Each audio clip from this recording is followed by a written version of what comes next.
Ji-sun Kim sat quietly in the drop pod. Her hands shook as she checked her medical kit once more. This was her first time going to a dangerous place. As a nurse with 6 years of work in Earth hospitals, she never thought she would end up here. The drop pod was small. 12 people sat inside, pressed together like sardines in a can. The metal walls around them shook and rattled as they fell through space toward the moon called Nexus 9. Ji-sun looked at the people around her. They were soldiers, not medical staff like her. They wore heavy armor and held big guns. She only had her white medical uniform with small armor plates added on. Her job was to fix people, not hurt them. Captain Han stood at the front of the pod. He was a tall man with a square jaw and short black hair. His face showed no fear as the pod shook harder. "Listen up," he said in a clear, strong voice. "Our job is simple. We go in, we find out what happened at the mining station, and we take it back if needed." The mining station on Nexus 9 had stopped sending messages 3 days ago. The company that owned it asked for help. That was why they were here now, falling through space in a metal box. "Intel says we might find Krell, Captain," Han continued. Ji-sun felt her heart beat faster. Everyone knew about the Krell. They were huge alien creatures that looked like the ancient mammoths from Earth history books. They stood 4 meters tall with long curved tusks and thick, leathery skin. But unlike the extinct Earth animals, Krell were smart and had weapons. For 10 years, humans and Krell had been fighting over territory in this part of space. No one knew why the Krell attacked humans. No one had ever talked to them. They just fought. Across from Ji-sun sat Private Dae-hyun. He was young, maybe 20 years old. His face was pale and his knuckles were white as he gripped his gun. This was probably his first mission too. Next to him was Sergeant Yoon-ji. She looked bored, like this was just another day at work. She had been in many battles before. "2 minutes until we land," said the computer voice from the speakers. Ji-sun closed her eyes. She remembered the day she signed up for the United Earth Defense Force. The recruiter had promised her she would stay on medical ships far from danger. She would help injured soldiers who came back from battles. That was what she wanted. But then came the order. They needed medical staff to go with the soldiers on this mission. Ji-sun had been chosen because she was good at emergency medicine. She knew how to work fast when people were badly hurt. "1 minute," said the computer. Captain Han looked at everyone in the pod. "Check your gear one last time. When we land, we move fast. Alpha Squad takes the north section. Beta takes the east. Charlie takes the south. Keep in contact at all times." Ji-sun was in Beta Squad with Sergeant Yoon-ji, Private Dae-hyun, and Corporal Min-ho. Min-ho sat beside her now. He was a quiet man with sharp eyes that missed nothing. "Don't worry, nurse," Min-ho said to her. "Stay behind us and you'll be fine." Ji-sun nodded but didn't feel better. Something about this mission felt wrong. The pod shook harder as it entered the moon's thin air. The noise was terrible, like standing next to a train. Ji-sun's teeth rattled in her head. She thought about her family back on Earth. Her mother had cried when Ji-sun told her about joining the Defense Force. Her father had been proud but worried. Her younger brother had said she was brave. Ji-sun didn't feel brave now. 30 seconds, said the computer. Captain Han put on his helmet. Everyone did the same. Ji-sun's helmet felt heavy and tight. The face shield lit up with information. Oxygen level, heart rate, squad positions. She took a deep breath of the filtered air. "Remember your training," Captain Han said. "Move as a unit. Watch each other's backs. And if you see a Krell, aim for the eyes or the trunk. Nothing else will stop them quickly." The pod began to shake so hard that Ji-sun couldn't see clearly. The moon was pulling them down faster and faster.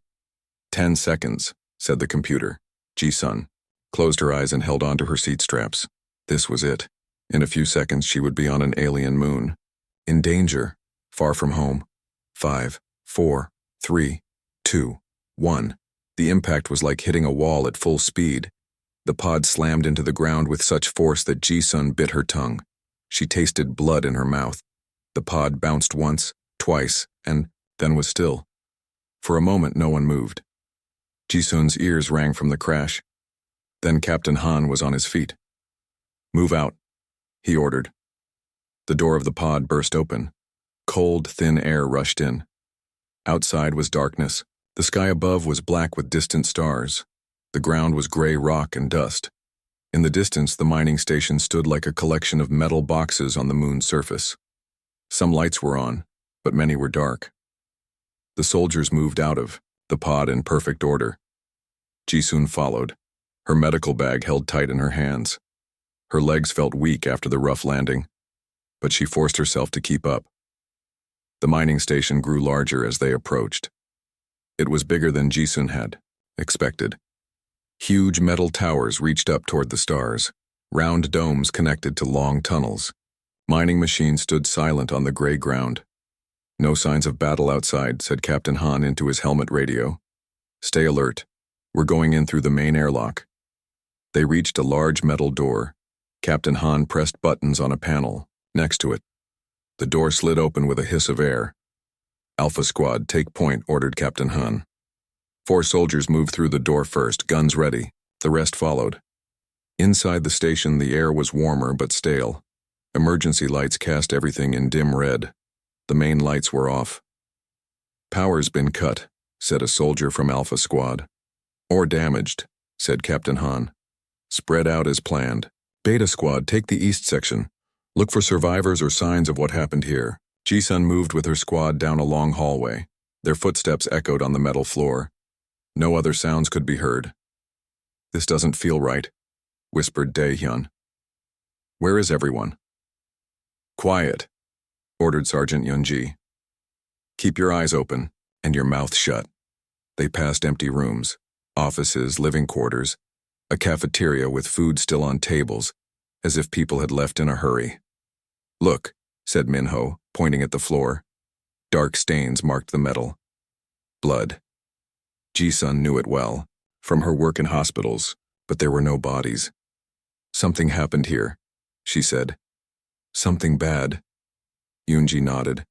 "Stay close. If we find injured people, you'll need to work fast." They turned a corner and found a larger hallway. More bloodstains. And now something else. Large, round marks on the floor, like footprints but huge. "Krell," whispered Yunji. They were here. A low rumbling sound came from somewhere ahead. The floor under their feet vibrated slightly. "Captain," Yunji spoke into her radio. "We've got signs of Krell in the east section, and something's making noise up ahead." Only static answered. "Comms are down," she said. "We need to fall back and regroup." The rumbling grew louder. The walls around them began to shake. "Too late," said Minho. "It's coming." Jisun felt fear like ice in her veins. She was a nurse, not a fighter. She did not belong here. The wall to their right exploded, inward in a shower of metal and dust. Through the new hole came a nightmare made real. A Krell war mammoth, its massive body covered in metal armor plates, its tusks gleaming in the red emergency lights. On its back was a large energy weapon. The Krell saw them and made a sound like thunder. It lowered its head and charged. "Run!" screamed Yunji. But there was nowhere to run. The Krell war mammoth charged at them like a moving mountain. Its huge feet made the floor shake. Its trunk swung from side to side, knocking over anything in its path. "Spread out!" yelled Sergeant Yunji, her voice sharp with fear. The squad members jumped in different directions. Jisun pressed herself against the wall, trying to make herself small. Her heart beat so fast she thought it might burst from her chest. Private Dae-hyun fired his gun at the giant alien. The shots hit the Krell's armored skin and made small sparks, but did not seem to hurt it. The Krell turned its massive head toward Dae-hyun and roared. The sound was so loud that Jisun had to cover her ears even inside her helmet. "Aim for the eyes," shouted Corporal Minho. He lifted his larger gun and fired a burst of energy shots. One shot hit near the Krell's left eye. The creature trumpeted in pain and shook its head. Then it seemed to get angrier. It lowered its head and charged straight at Minho. Minho tried to dive out of the way, but he was too slow. The Krell's tusk caught him in the leg. Minho screamed as he was lifted into the air and then thrown against the wall. He fell to the floor and did not move. Ji-sun wanted to run to him. That was her job. She was meant to help the injured, but there was no safe way to reach Minho with the Krell between them. Sergeant Yoonji pulled something from her belt. It was a grenade. She pressed a button on it and threw it at the Krell. "Get down," she shouted. Ji-sun dropped to the floor and covered her head. The explosion was not as loud as she expected, but she felt the heat of it wash over her. When she looked up, the area was filled with thick smoke. For a moment, she could not see the Krell. Had the grenade killed it? Then she heard heavy footsteps and saw the outline of the giant creature moving through the smoke. It seemed hurt, but was still standing. "Fall back," ordered Eunji. "We need to regroup with the others." Ji-sun got to her feet. She looked at Minho, who was still lying motionless on the floor. "We can't leave him," she said. "We'll come back for him," said Yoonji. "We can't help him if we're dead." The Krell roared again and moved toward them. Its back-mounted weapon glowed with energy. Ji-sun had seen pictures of these weapons. They could melt through metal doors. "Run!" shouted Dae-hyun. They turned and ran down the hallway. Ji-sun's legs felt heavy. Her lungs burned from the smoke, and dust in the air. Behind them, the Krell followed. Its footsteps were like thunder. Each one seemed to shake the whole station. They reached a junction where the hallway split in 3 directions. "This way," said Yoonji, pointing to the right path. "It leads to the main control room. Captain Han and Alpha Squad should be there." They ran down the right hallway. It was wider than the one before, with doors on both sides. Most of the doors were closed, but some had been broken open. Ji-sun tried not to look at the dark stains on the floor and walls. The Krell was still following them. It seemed slower now, maybe hurt from the grenade, but it kept coming. "Almost there," said Yoonji as they rounded a corner. Ahead of them was a large door marked Control Center. It was closed. Yoonji ran to a panel beside the door and pressed buttons. Nothing happened. "Power's out in this section too," she said, her voice tight with worry. Dae-hyun joined her at the panel. "Let me try. I know something about these systems." While they worked on the door, Ji-sun looked back the way they had come. She could hear the Krell getting closer. The floor shook more with each step it took. "Hurry," she said. "Got it," said Dae-hyun. The door began to slide open, but slowly, as if the power was very low. The opening was only half a meter wide when the Krell appeared at the end of the hallway. It saw them and made a sound like an angry trumpet.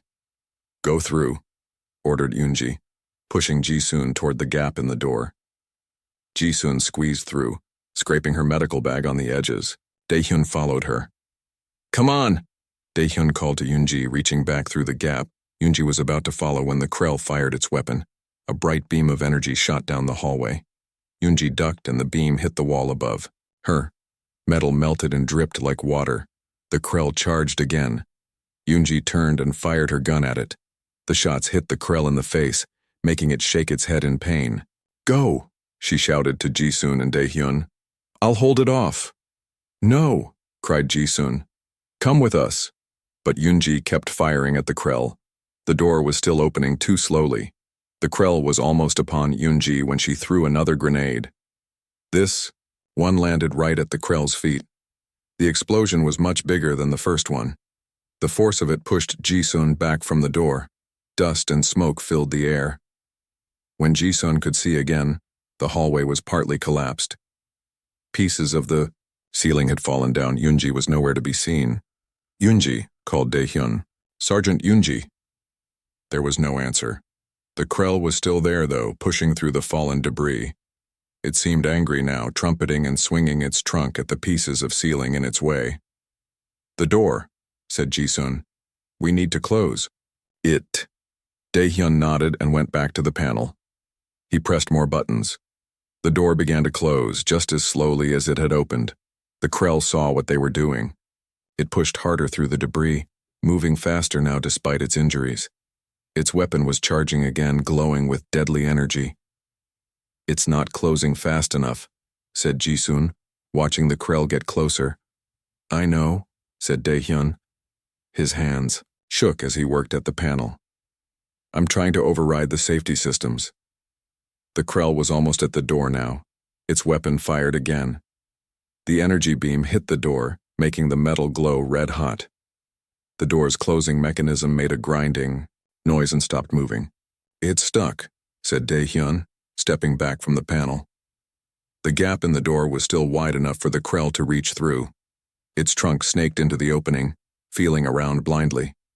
Ji-sun and Dae-hyun backed away. "Is there another way? Out?" asked Ji-sun, looking around the control room. It was a large room filled with screens and control panels. Most were dark, but a few still glowed with emergency power. There were other doors leading out, but they were all marked with red warning signs. "Those lead to the reactor section," said Dae-hyun, pointing at the other doors. "It's probably not safe." The Krell's trunk withdrew from the gap in the door. Then a massive tusk appeared, pushing at the edge of the door, trying to force it open wider. Metal groaned as the door bent under the pressure. The gap widened a little more. "We need to find Captain Han and the others," said Ji-sun. "They must be somewhere in this room." They looked around but saw no sign of Alpha Squad or Captain Han. The door bent more. The Krell pushed harder. Its huge eye appeared in the gap, looking at them with what seemed like hate. "We're trapped," whispered Dae-hyun. Then they heard a noise from above, a deep rumbling sound, different from the Krell's roars. The ceiling began to shake. "What's happening?" asked Ji-sun, looking up. Cracks appeared in the ceiling. Dust fell down in small streams. The Krell seemed to notice too. It stopped pushing at the door and looked up. The rumbling grew louder. The cracks in the ceiling widened. "The whole place is coming down," shouted Dae-hyun. "The grenade must have damaged the support structure." Ji-sun felt frozen with fear. There was nowhere to run. The Krell was blocking the main door, and the other doors led to dangerous areas. With a sound like the world ending, the ceiling collapsed. Huge chunks of metal and concrete fell down. Ji-sun saw one large piece falling right toward her. She tried to move but knew she wouldn't be fast enough. Something hit her hard from the side, knocking her across the room. It was Dae-hyun. He had pushed her out of the way. The last thing Ji-sun saw before everything went dark was Dae-hyun being buried under the falling ceiling, and the Krell trumpeting in surprise as the walls around it collapsed too. Then darkness took her, and she knew nothing more. Pain was the first thing Ji-sun felt when she woke up. Her head hurt. Her left leg hurt worse. She could not move it without feeling sharp pain shoot up her body. She opened her eyes but saw only darkness. For a moment, she thought she might be blind. Then she remembered her helmet had a light. She reached up and tapped the side of her helmet. A small light came on, cutting through the darkness. Ji-sun was in a small space under fallen pieces of ceiling. The concrete and metal had fallen, in a way that made a tiny room around her. She was lucky. A few centimeters in any direction and she would have been crushed. She tried to sit up but hit her head on a piece of metal above her. The space was very small, just enough for her to lie down in. She looked at her leg and saw why it hurt so much. It was bent at a wrong angle below the knee. Broken. Ji-sun took a deep breath. She was a nurse. She knew what to do for a broken leg. She still had her medical bag with her. It was squashed but still closed. First, she checked the rest of her body for injuries. Her right arm had some cuts. Her chest hurt when she breathed in deeply. Maybe a broken rib, but nothing that would kill her right away. Next, she tried her radio. "This is Nurse Ji-sun Kim of Beta Squad," she said. "Can anyone hear me?" Only silence answered her. The radio in her helmet was broken or the signal could not get through all the fallen concrete and metal. Ji-sun opened her medical bag. It was hard to move in the small space, but she managed to get out what she needed. Pain medicine, bandages, a small flat piece of metal that could be bent to make a splint. She gave herself a shot of pain medicine. Then she took a deep breath and pulled on her broken leg to straighten it. The pain was so bad that she almost passed out, but she kept going. She put the metal splint along her leg and wrapped bandages around it to hold it in place. When she was done, she lay back, breathing hard. The pain medicine was starting to work. The sharp pain became a dull ache. Jisun looked around her tiny space again. She could not stay here. She needed to find a way out. She needed to find other survivors. Daehyun? She called out. Are you there? She remembered how he had pushed her out of the way of the falling ceiling. He had saved her life. But where was he now? Daehyun? Captain Han? Anyone? No answer came. Jisun felt tears in her eyes. Was she the only one left alive? Had her whole platoon been killed in the collapse? No, she could not think like that. There might be others alive, trapped like her. She had to find them. She had to help them. Jisun began to feel around the edges of her small space. Most of it was solid, fallen pieces too heavy for her to move. But one side felt different, looser. She pushed at it and some small pieces of concrete fell away. There was a gap there, a small tunnel. She shined her helmet light into the gap. The tunnel was very narrow, barely big enough for her to fit through, but it seemed to go somewhere. Jisun began to clear away more loose pieces from the opening. It was slow work. Each time she moved, her broken leg hurt despite the medicine. But she kept going. When the opening was big enough, she began to crawl into the tunnel.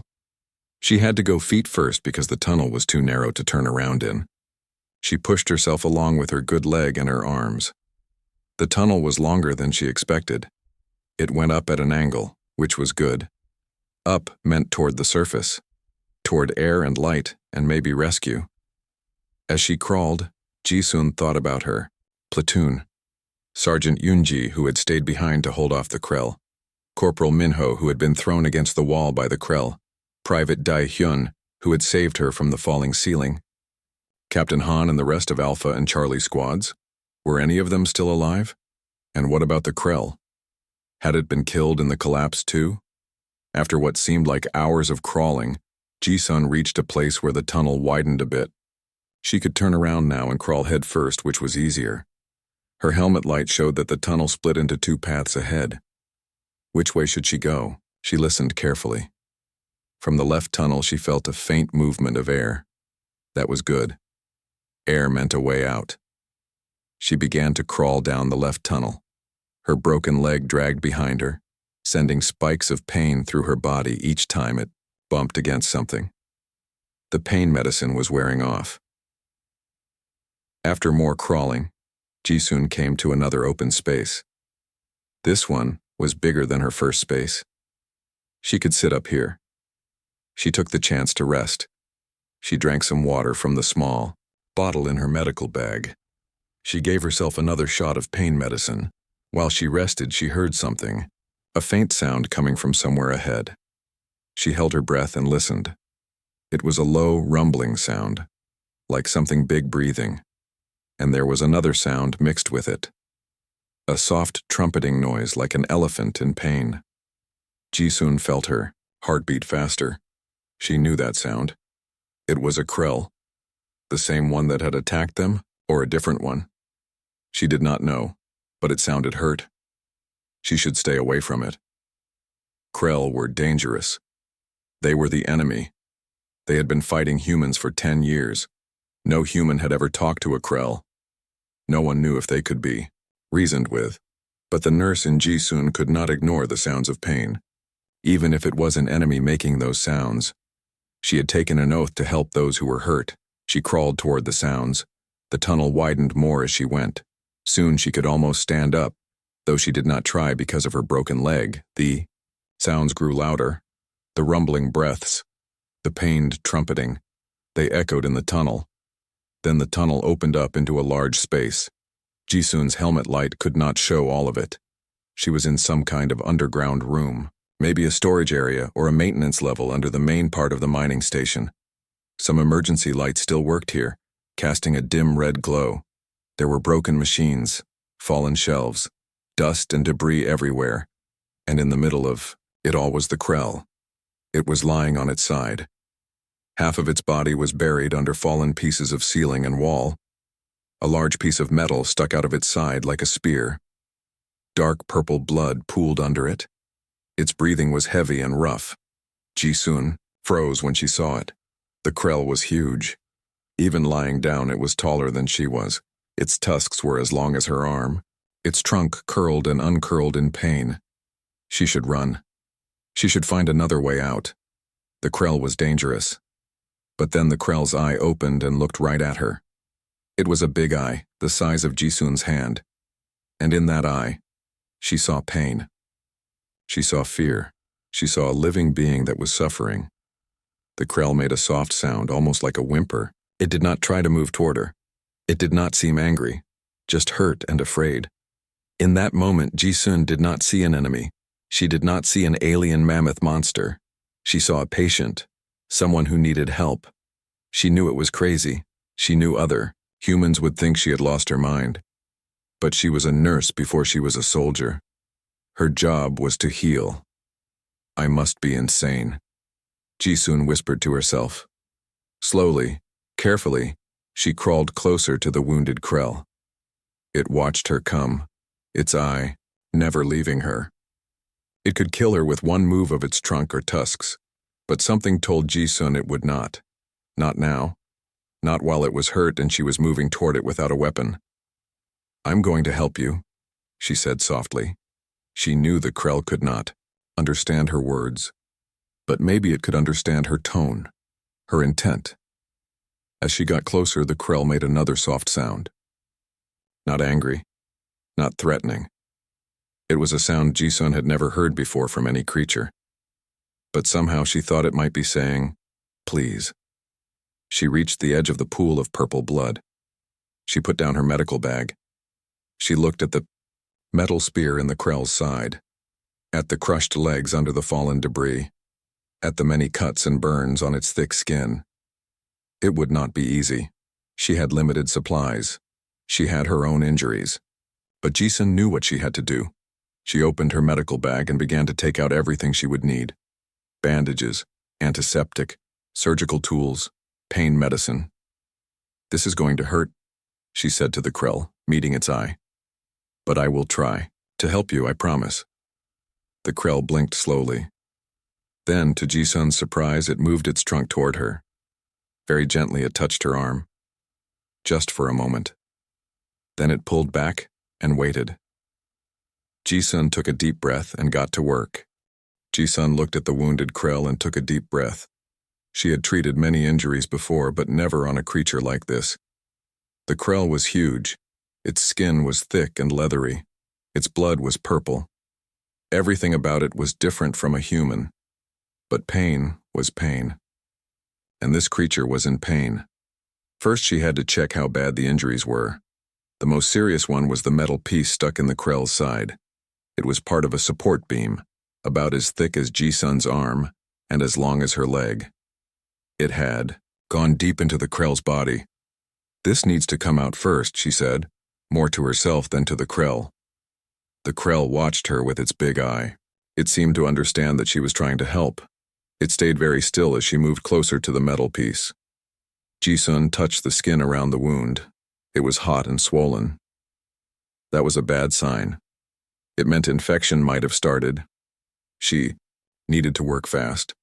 She opened her medical bag and took out a bottle of antiseptic. She poured some around the wound. The Krell made a low rumbling sound but did not move. Good, said Jisun. Stay still like that. Now came the hard part. The metal piece had to come out, but when it did, the Krell would bleed more. She had to be ready to stop the bleeding quickly.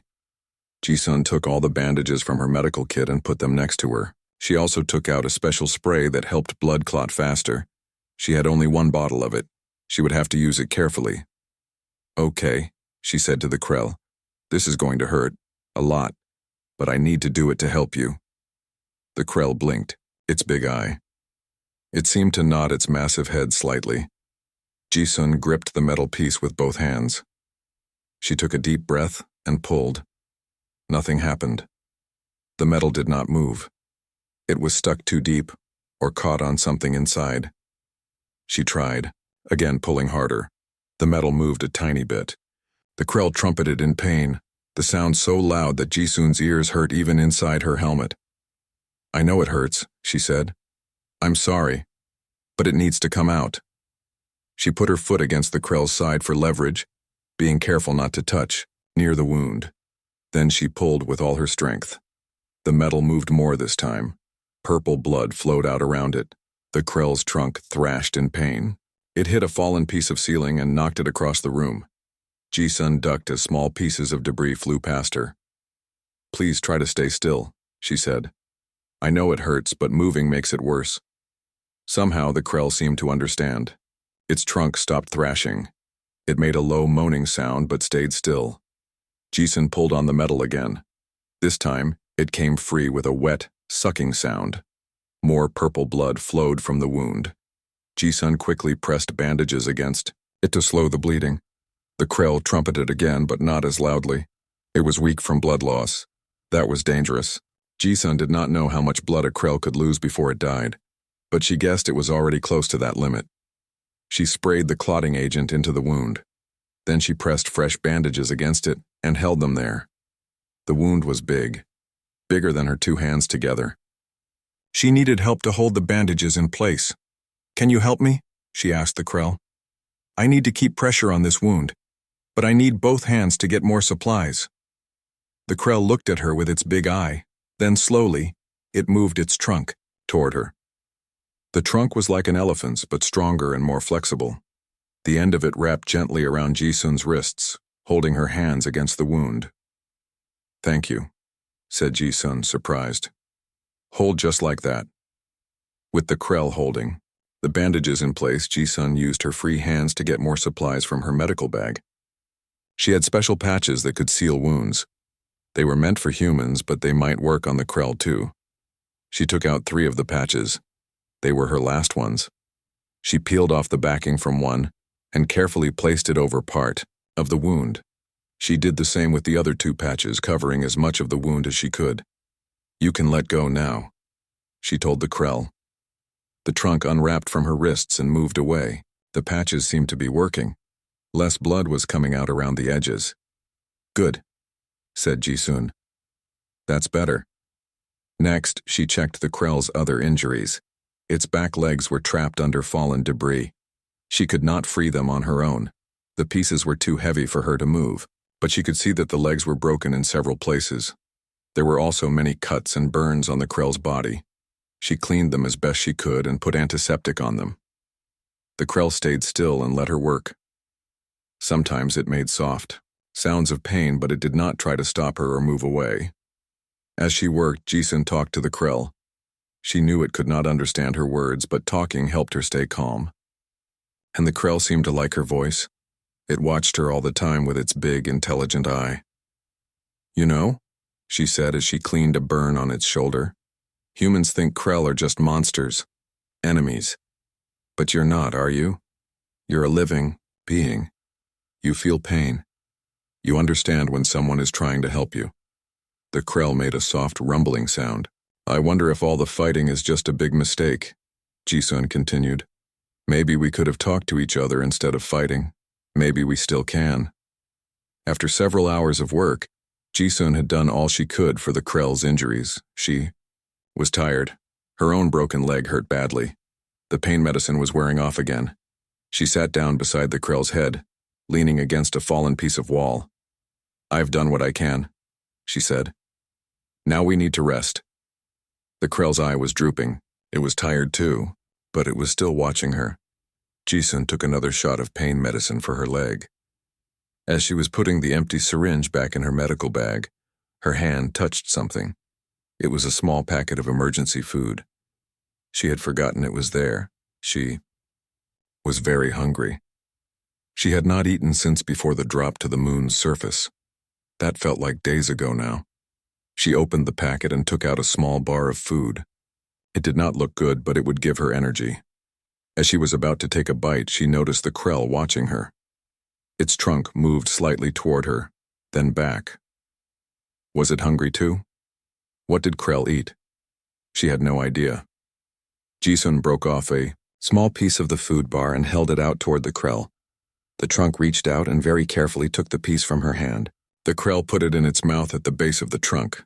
"You like that?" asked Ji-sun, smiling a little. The Krell's trunk reached toward her again. Ji-sun broke off another small piece and gave it to the Krell. They shared the food bar like that, piece by piece.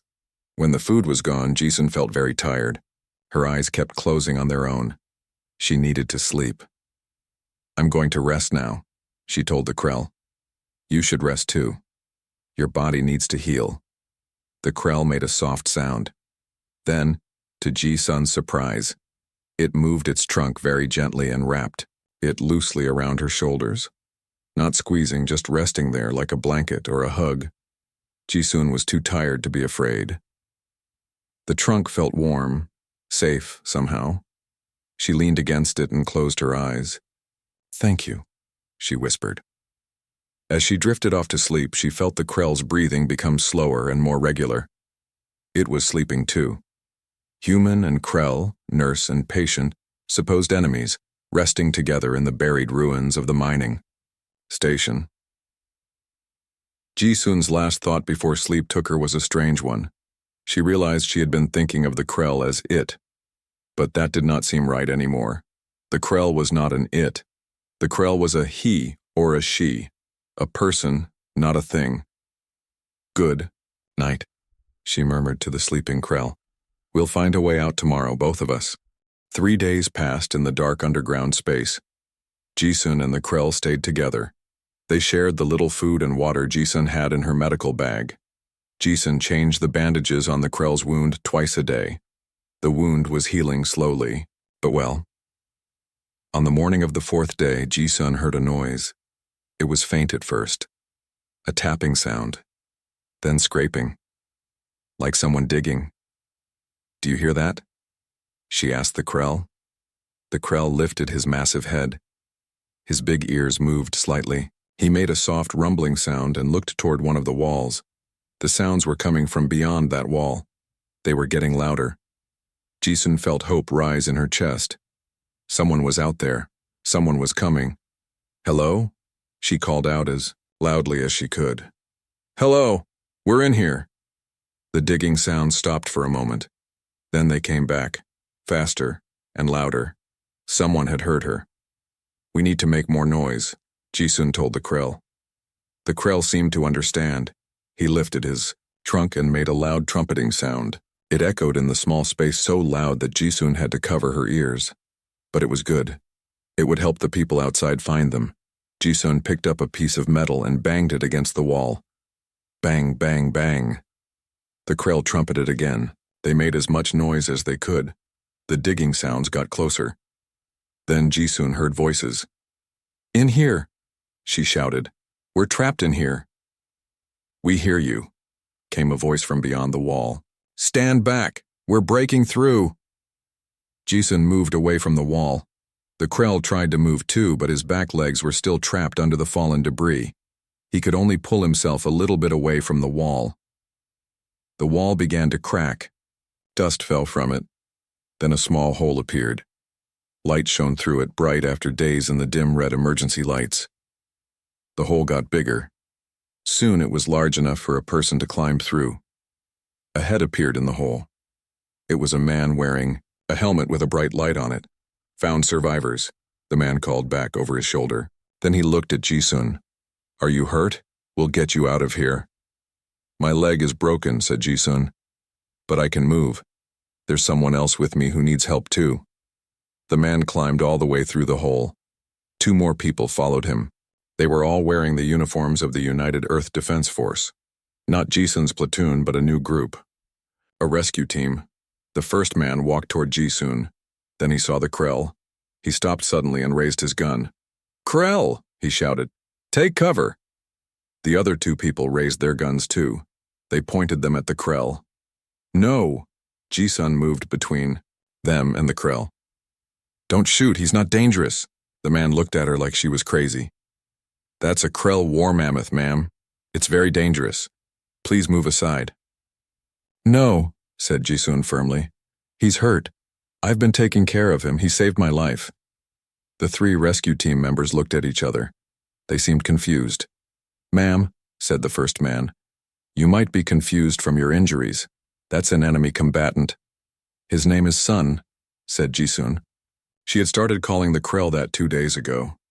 It seemed to fit him. And he's not an enemy anymore. Please lower your weapons. You're scaring him. The Krell, Sun, was watching the guns pointed at him. He was very still. His trunk was pulled in close to his body. A sign Ji-sun had learned meant he was afraid. One of the rescue team members, a woman, lowered her gun slightly.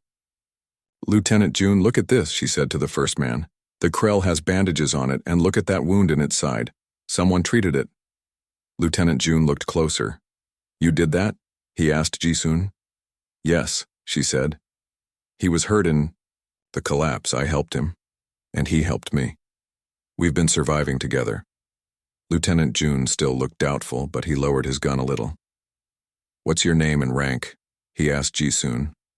"Nurse Ji-sun Kim, Beta Squad, United Earth Defense Force," she said formally.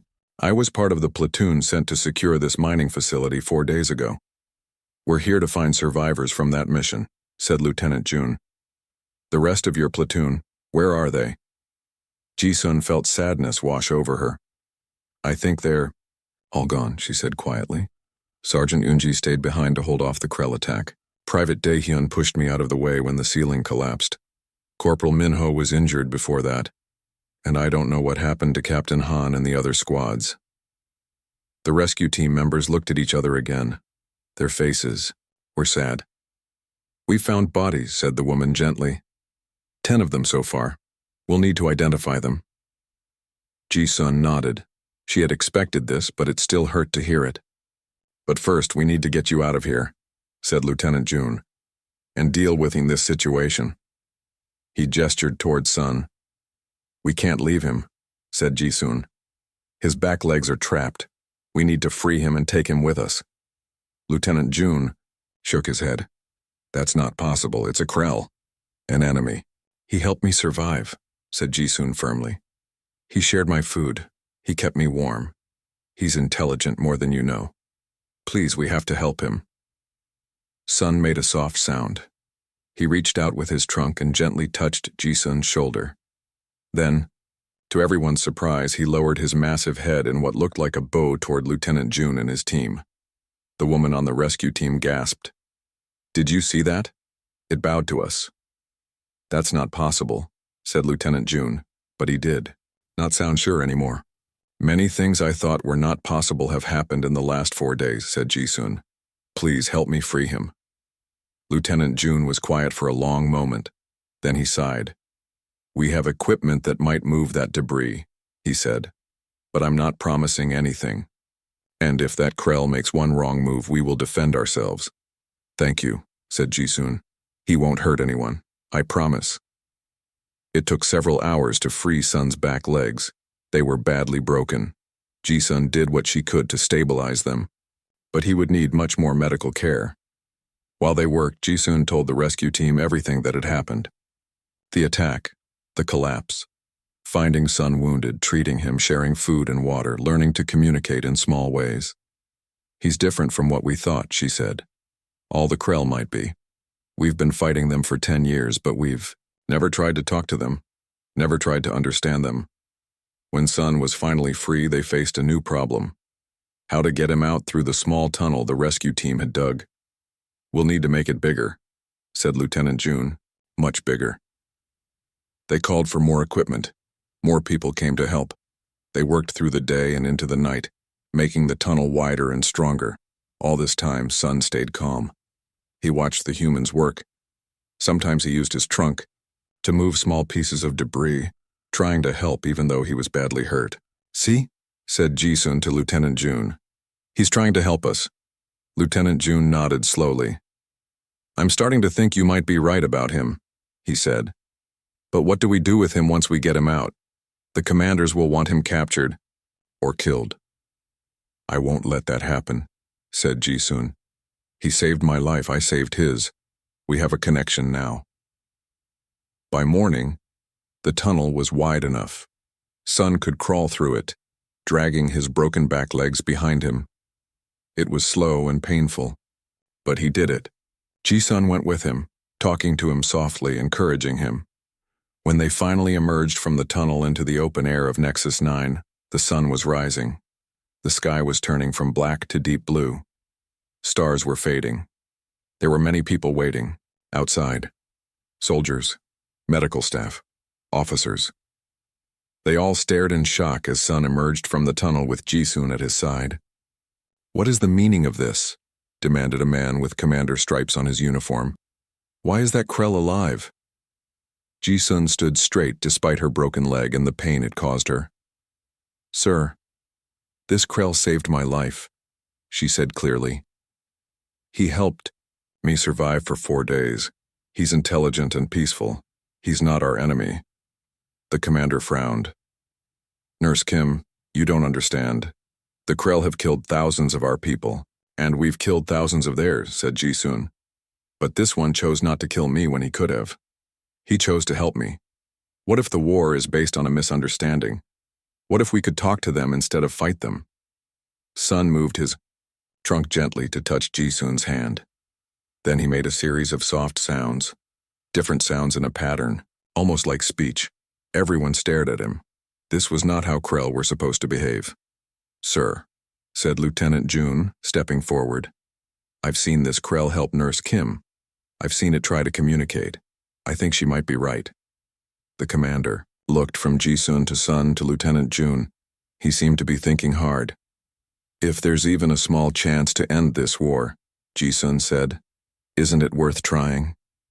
The commander was quiet for a long moment. Then he nodded slowly. "We'll take the Krell back to Earth, to the Xenobiology Research Center, not as a prisoner but as a guest. We'll try to communicate with it." "With him," corrected Jisun. "His name is Sun." The commander raised an eyebrow but nodded. "With him." As they prepared to leave Nexus 9, Jisun sat beside Sun, her hand resting on his trunk. They had been through so much together. They had both nearly died. They had saved each other. And now, maybe, they would help save both their peoples from more years of war. "We're going home," she told Sun softly. "Both of us. And things will be different now." Sun made a soft sound and gently squeezed her hand with his trunk. Jisun smiled. Yes, things would be very different now.